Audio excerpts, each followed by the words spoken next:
Ladies and gentlemen, hi, how you doing? Welcome back to the channel. Thank you so much for stopping by. We just got a brand new update for Arc Raiders, one of the biggest updates we've seen in quite some time with the 1.26.0 update, full-on title update, mandatory download for everyone. And of course, this is a part of the Riven Tides update. We got the content revealed yesterday where they went through, they gave us a brand new trailer. We got some details on some of the new content coming with the Riven Tides map, the new beachcombing map condition, the new arc turbine enemy, the expedition window, a couple of new items that are being added into the game, including some fall damage mitigation stuff, which I personally am a massive fan of. We've got the new last resort event, new trials, of course, and a couple of new cosmetics coming to the store, alongside a new augment here, the Tactical Mark III Smoke. With the addition of another tactical augment in this patch, it is worth stating that we are aware some augments, particularly the combat ones, are not performing well in their roles, and so there's going to be a general balancing pass for those to come. We also, though, have full-on patch notes with this update as well. There's going to be trigger nade rebalancing, repairing changes, a patina buff, so quite a few things to break down here. First up, when it comes to the balance changes, weapon economy adjustments. The weapon economy has increasingly started looking more and more unbalanced, where players are engaging in heavy PvP.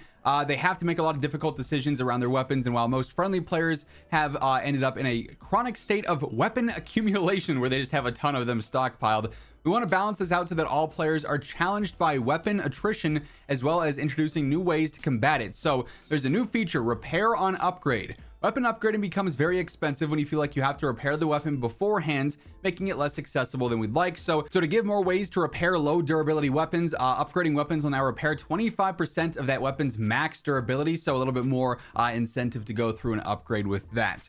Weapon drop and durability. We're reducing weapon spawn rates around the outskirts of the map to increase value and tension in high tier areas and locked rooms. We're also increasing the range of durability a weapon can spawn with, as well as reducing the average outside of locked rooms. This should be easily recouped by the new repair on upgrade. The average durability on spawned weapons, instead of being 50, is now going to be 30. These changes might mean that you find a weapon on the outskirts with 15 durability, but will still find weapons around 60 in locked rooms. There's also the weapon durability loss on shot. We've heard clear frustration that maintaining high tier weapons is very expensive. We want high tier weapons to have more longevity compared to the low tier weapons, so we're adjusting the durability loss on shot. Common weapons, 75% plus durability loss on shot. Uncommon is 50. Rare weapons plus 35, but then epic weapons is -5. Legendary weapons is -10. So less rare weapons will have more durability loss on shot. Rarer weapons will have less durability loss on shot.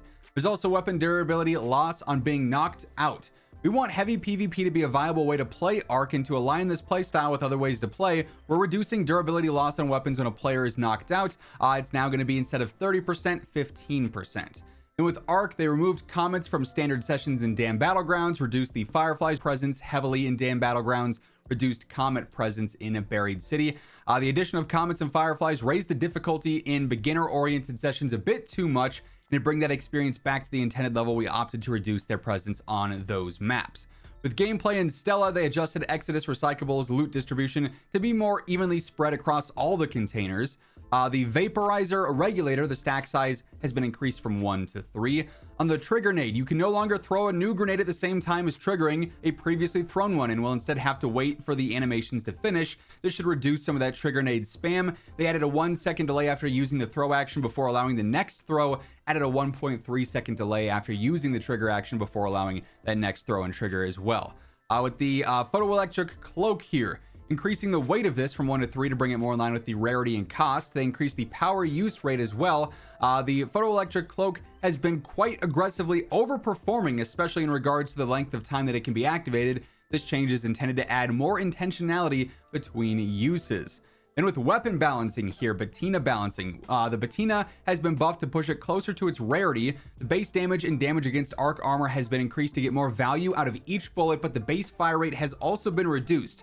The dispersion has been adjusted to support firing the weapon in longer bursts before losing accuracy, and the stack size of heavy ammo has also been increased to make it less punishing to bring the ammo you need. These changes should make each shot matter more, while also providing the ability to land more shots if you can control the bursts. So base damage was buffed, base fire rate was nerfed, per shot dispersion was heavily reduced, so the bloom was not going to be as rough.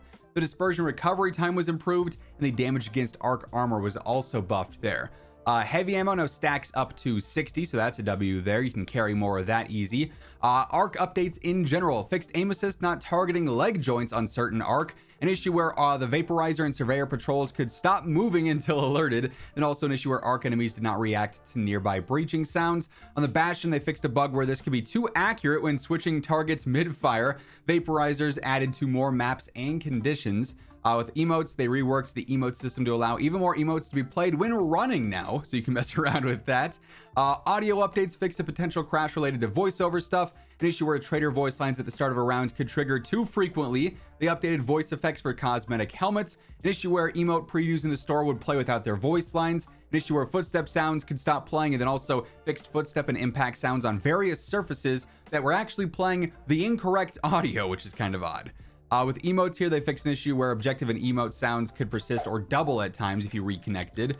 Some voice chat updates here as well. With cosmetics and customization, they fixed an issue where facial hair and masks could briefly glitch when changing faces or outfits there.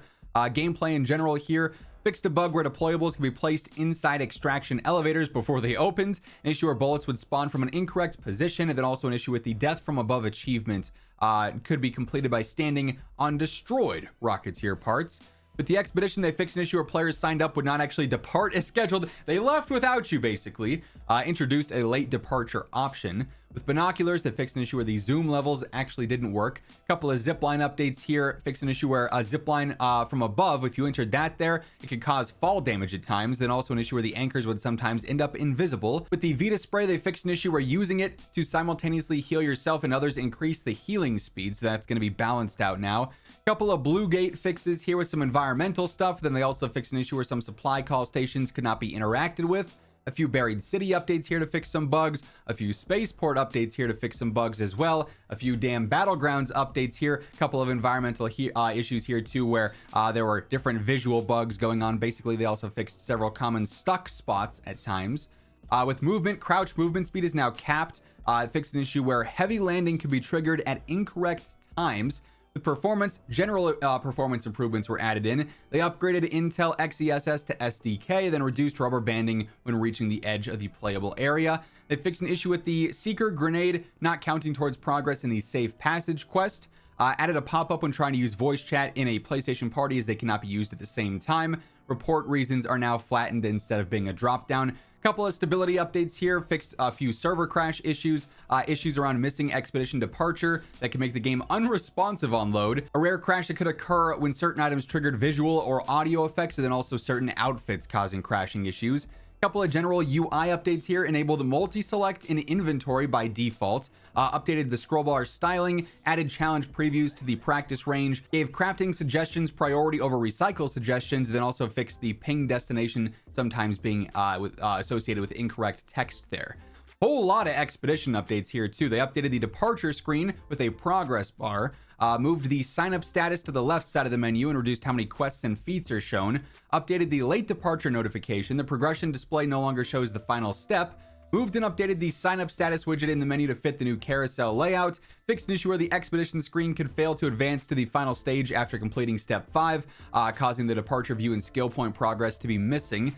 An issue where quest tracking could appear in the map menu for players who had started an expedition. They updated some text on it for clarity, added a countdown timer, and refined visuals to confirm the departure prompt. The expedition screen now displays the timer across all steps for clearer progress tracking. The expedition about page now shows only expedition rewards, no longer the skill points. Enabled step previews, fixed the quest titles, descriptions, and objectives not properly displaying and tracking, added proper departure notification, and corrected expedition icon behavior. They also added in several new project fixes, including an issue where using a controller in the screen would prevent you from returning to the reward previews. Event preview now shows the project button only when the event is active and unlocked. An issue where project goals could appear selected when previewing future or past steps, and then also an issue where a seasonal project panel in the home menu could have an outdated step. In inventory here, added a show and hide tooltip prompt to the inspect tab. Surge coil, they fixed the tooltip on this to correctly display the actual range of the item. Emote wheel, a couple of updates here. Raider Den, they fixed an issue with the weapon display, sometimes not actually accounting for all your stash slots. Workshop, an issue where the acquire resources menu could show suggestions from locked workshop stations. Couple of VFX updates here too. Then they do go through and they list a handful of known issues that we will have updates for at some time here in the near future. Purchases might not work in the customization screen. The Firefly may disappear sometimes. Shredders float to the ceiling sometimes in the hidden bunker. Arc may spawn inside of geometry on the dam. Flying Arc may sometimes appear stuck in idle. Purchase Raider tokens page may appear in front of the inbox sometimes. Player animations might be broken when searching the Barren Husk. The Off the Radar quest cannot be completed on Riven Tides. Visual issue when looking at the crash mat in spectator mode. The Leaper can jump through the turbine. Then the event skin preview incorrectly displays post-round event progress there. So handful of updates with this one on top of all the content with Riven Tides as well. That is going to wrap things up for this video though. If you guys enjoyed it, be sure to drop a like. If you're new here, you want to stay up to date with Arc Raiders, be sure to hit that subscribe button. But once again, thank you so much for tuning in, and until next time, take it easy, have an awesome rest of your day, and I'll catch you later. Peace out.